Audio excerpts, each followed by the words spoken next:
All right. Is that, yeah. My opening statement is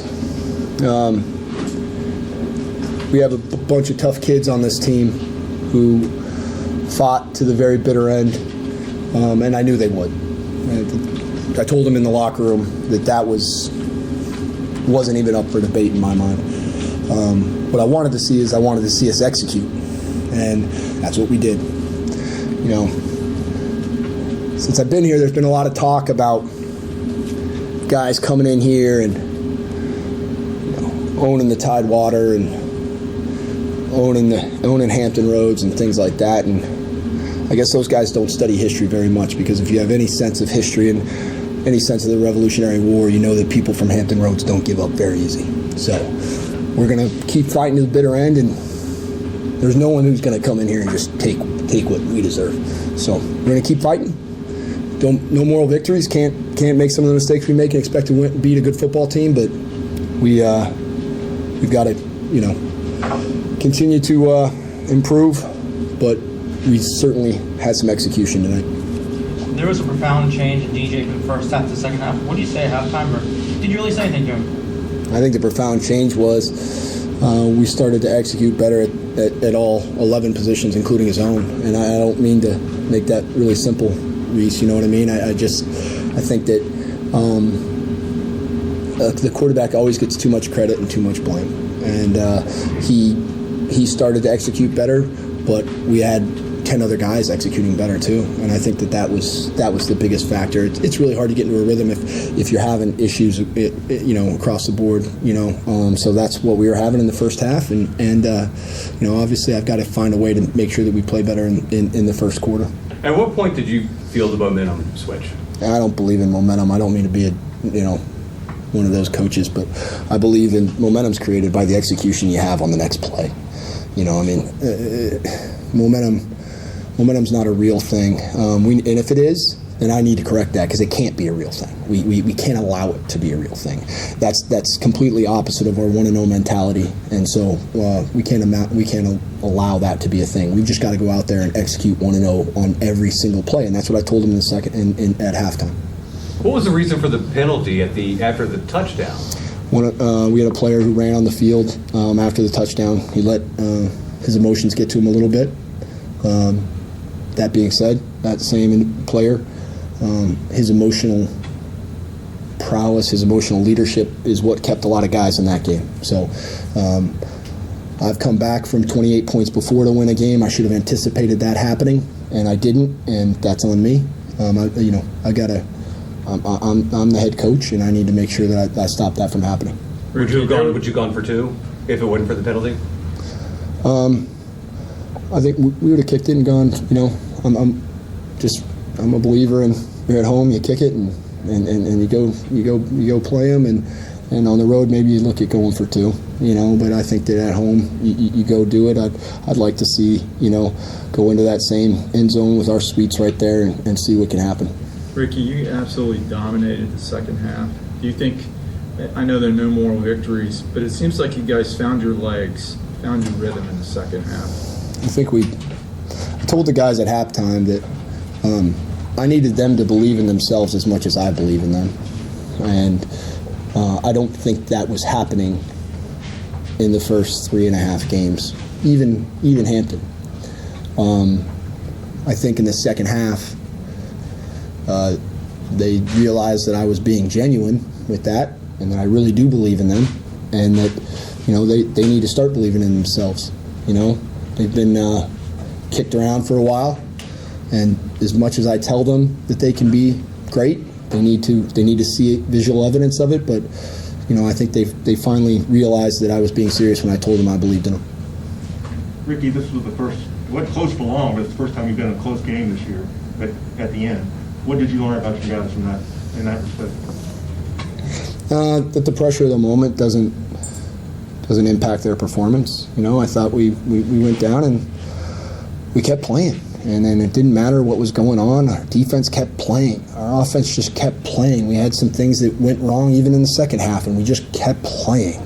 And it was just another 1-0 mentality, 1-0, 1-0, 1-0. And I know that's a cliche, but it's got to be the only way that you play. And I thought that was what I learned about this team, is that they're starting to believe the things that I'm telling them.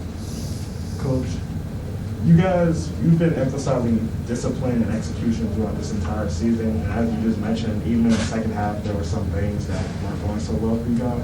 What do you think needs to happen for the team to be more consistent with execution? Yeah.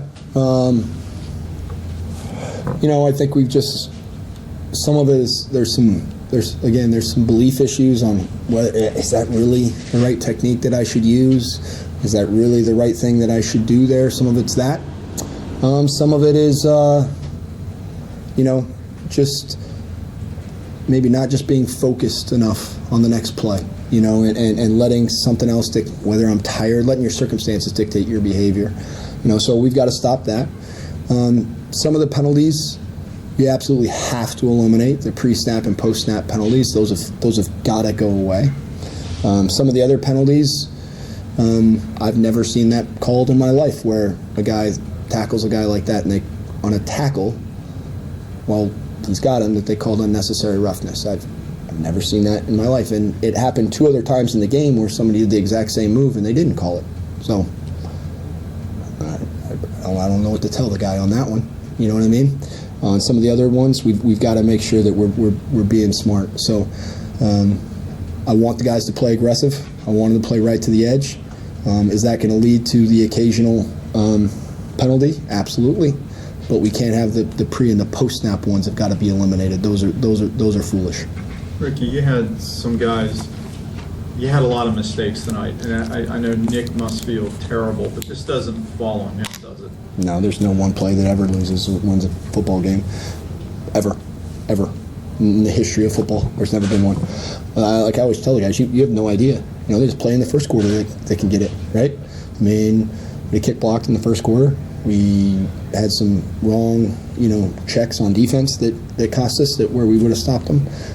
We had some we turned the ball over too many times. It can even be as simple as a sack in the second quarter when we have a guy wide open, which happens. It can be as much as a quarterback not throwing the ball to the guy who's wide open, and that sort of thing, or a quarterback not making the right protection check in the 8th play of the third quarter. You know what I'm saying? I mean, there's no one game and no one play. It all adds up, and that's what a team knows and a team believes and a team realizes, that every single thing adds up, and a real team member is going to look at, okay, if I make that play, we win the game.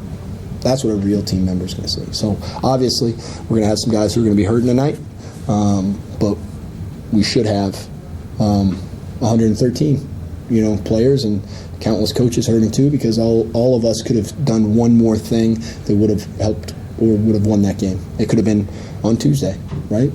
Could have, worked a little bit harder on scout team. Could have worked a little bit harder, could have known what we were supposed to do in this situation or that situation. So, this game wasn't won or lost by one play, and in my belief system, it wasn't even won or lost tonight. It's always going to be won or lost throughout the season and throughout practice. This place hasn't seen a crowd that excited and raucous in several years. I mean, your thoughts on the energy that the fans brought, and the players seem to be feeding off of it.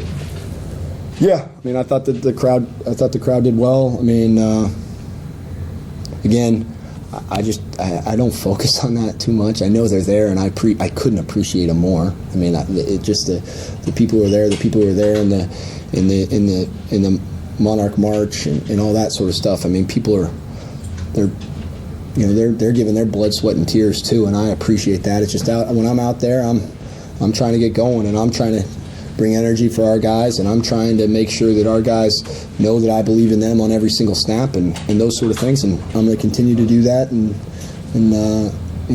until the day they take my whistle. Did your special teams coach find something on those punt blocks? That was kind of crazy to see a couple like that. I think he always finds something. In fact, I think we should have had 1 or 2 every week. I think Coach Smith is an excellent football coach. I got a lot of them. And I think we've seen that just by the execution in that second half. It's a good football team. Take nothing away from Coach Lindquist and his squad and his coaches. He's got great coaches too.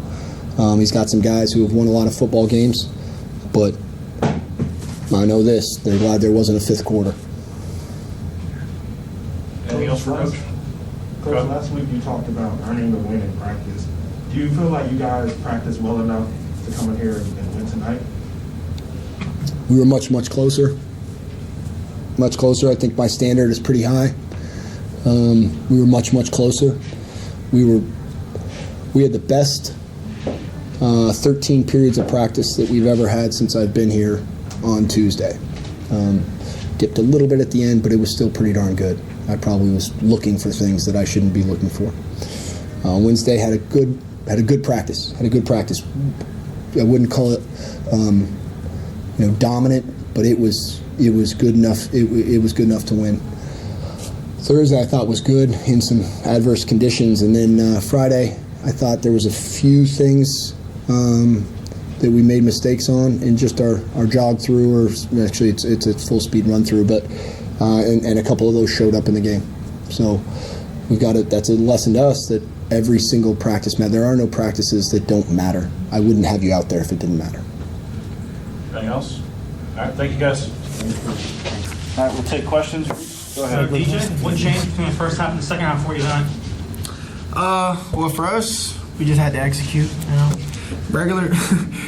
I feel like I say this all the time, but first half, we kind of just shot ourselves in the foot with whether it was penalties or just misexecution. We got in at the locker room. We just made sure that we calmed everybody down. Got together as brothers, and we know we can do a lot with the people that we have in our room. So as long as people believe in that, we can do whatever we got to. Coming out of the tunnel to open the game, I believe I saw you go to the end zone and kneel and just kind of sit there for a minute while Buffalo came out. I might have seen a different jersey, but was that you? Yeah. What was that about? Was that just about you soaking in the moment, or was I was praying. Okay. Yeah, I was praying, man. How would you guys describe the heart and spirit of this team? Well, for us, we're a brotherhood. You know what I'm saying? And in a brotherhood, there are a lot of things that can, just make things go. Just a simple knowing that you got a brother to your left and to your right that you are going to ride for, you're going to play for. And I feel like that takes our mentality to places. I feel like that takes our execution to places, and hopefully leads to more wins. DJ, in the second half, it seemed like when you were under pressure, you ran more. You seemed to get out of the pocket. Is that something you've been thinking you need to do, or is it just something that you did instinctively? Nah, not really. I was just trying my best to take what the defense gave me and keep drives alive, and just keep trying to make plays. This is a tough loss. How are you guys taking? How was the locker room, and how are you guys taking this? Yeah, it was definitely. Any loss, there's definitely going to be the crying and just the sobbing. Just thinking about what you could have done, but it was a team effort. There was mistakes made by everybody that could have affected the game, but ultimately we came out, fought in the second half, and really showed what we can be as a team, and really probably put our best 2 quarters together throughout the season. So just moving forward, that we really talked about just who we can be and just keep building off of this. And that's one thing that you always want to do is win or loss, you always want to find things that you can do better so you don't become complacent. You can always just be a better player, person, whatever it needs to be, and just ultimately we'll be a better team. Defense held them, I think, to about 50 yards or so in the second half. Pretty incredible for a team that runs the ball as well as they do. Yeah, we knew coming in that we're going to be the most physical team we probably played throughout the year so far, and probably throughout the entire season. So that was a big thing going into the week, was focusing on keeping on their backs, make sure everybody does their job, stays in their gaps, and really just gang tackling on their running backs, because we knew they ran hard and they fell forward for a lot of extra yards. So that was a big thing we honed in throughout the week. And just ultimately in the first half, we knew that, like DJ said, we shot ourselves in the foot. Second half, we knew that if we all did our jobs, that we present ourselves with an opportunity to go out there and win. How would you guys describe Coach Ronnie's mood at halftime? Motivating. kept us going. Like I said, it's not much you can say to a team that knows what's going on and what they're, you know what I'm saying, where they're making mistakes. So as a coach, you know what I'm saying, I feel like he got us in there, you know, helped us calm down, help us just sit in and relax and know that, you know, everything is good. You know, we got to take things one play at a time. And that was his biggest message, just taking one play at a time. And I feel like we did that. So I feel like he did a great job. Jordan, the defense really buckled down in the second half. What do you think that spark was that allowed you guys to not even have them score another point in the second half? And how can you guys transfer that into next week? It was honestly like just calming people down. I mean, I feel like we came out fast and we were very excited, but we weren't as locked in as we needed to be, and just make sure everybody does their job and their assignment. So second half, it was really honed in on making sure everybody's in their spot, doing their job, not trying to do too much. And I feel like once we did that, we honestly didn't present them with that many options. This is the end of your non-conference season. Overall, how do you guys feel like you did? I know you'd like the record to be better, but do you feel like you gelled enough to come together as a team going into the conference party? I feel like this 4-game stint that we had, and in the way that we did, is nothing but momentum. You know, going into the next week, going into the weeks that are, you know, very important into our goals, into where we want to be. So we just gonna ride out as a team, and you know, keep doing our best to prepare and execute. So.